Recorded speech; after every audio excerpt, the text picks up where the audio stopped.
Good afternoon, everyone. This is John O'Hare from the O'Hare Wealth Management with our weekly update.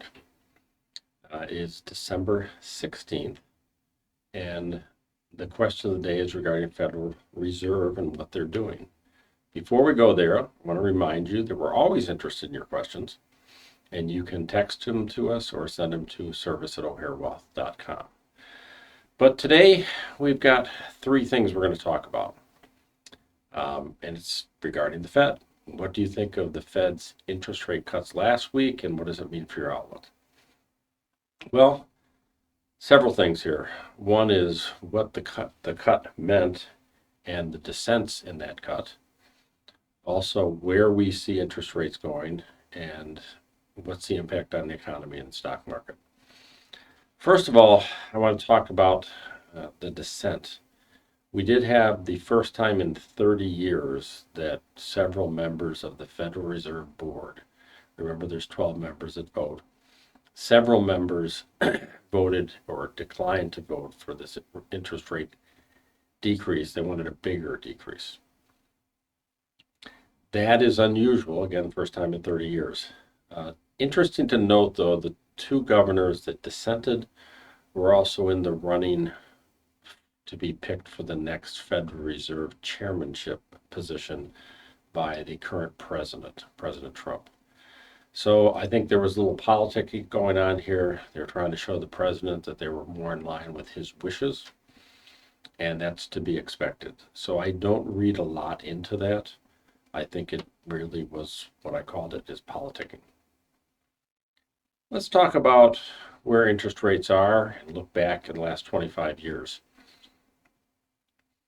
When you look at federal funds rate expectations, and that's what this chart is, it's expectations. Well, most of it's actually what happened. But you can see for the last almost year and a half plus, we've been in a interest rate environment where the Fed is lowering interest rates. And after peaking, the short-term Fed rates peaked at 5.25 or so.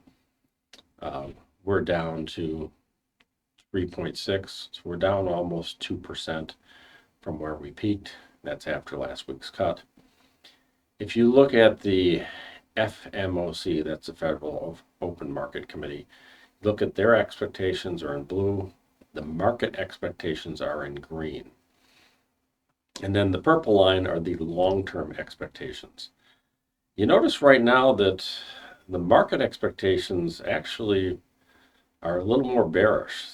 They see interest rates dropping a little bit more from here and then rising slowly after that. What does that mean? It means the market thinks the economy is picking up next year. And if it's picking up, there won't be room to raise, or to lower rates more. You'll be in the position where you might have to raise them.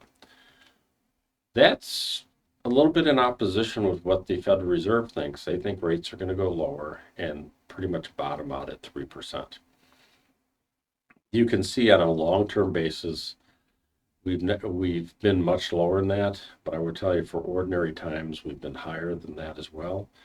And that is an okay level of rates for our economy to operate in. Interesting, what I mentioned before about rates is we're going to show something here called the yield curve. And not to be confusing, but this is very simple. If the line from the left-hand side is going up, means you're paying higher interest rates for longer-term borrowing. So look at the bottom where it says 3.5%. This is the current cycle. It's in dark blue. Short-term rates are 3%, then climbing up to 4% plus at 10 years, and then almost 5% for 20 and 30 years. That is called a normal yield curve. You typically have a normal yield curve when the economy is expanding.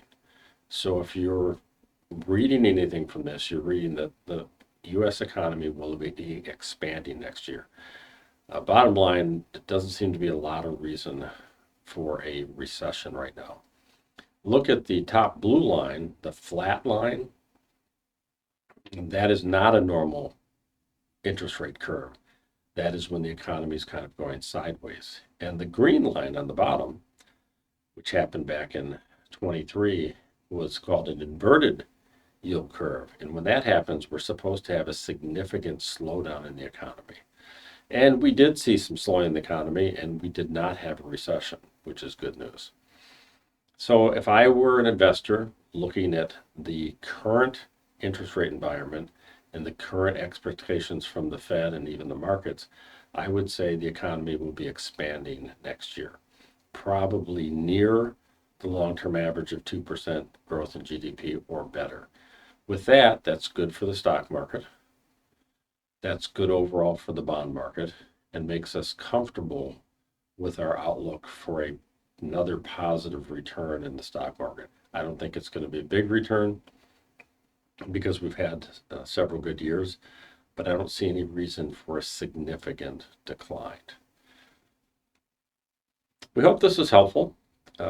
We have one more thing to talk about, and it's the book recommendation, 1493, not 1492, when Columbus sailed the blue and discovered America. It's what happened after he discovered the Americas and how the Columbian effect affected the whole world. And it's a fascinating book to read. You don't realize how many incredible things happen from that discovery, what we do, even the United States here.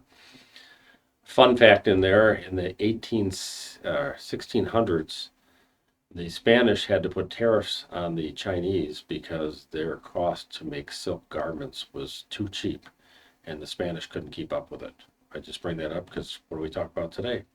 Tariffs and the Chinese. Great book. You should take a read on it. I think this is our last weekly update because we're coming in the holiday season until next year. So enjoy the holidays, and we'll talk to you in 2026.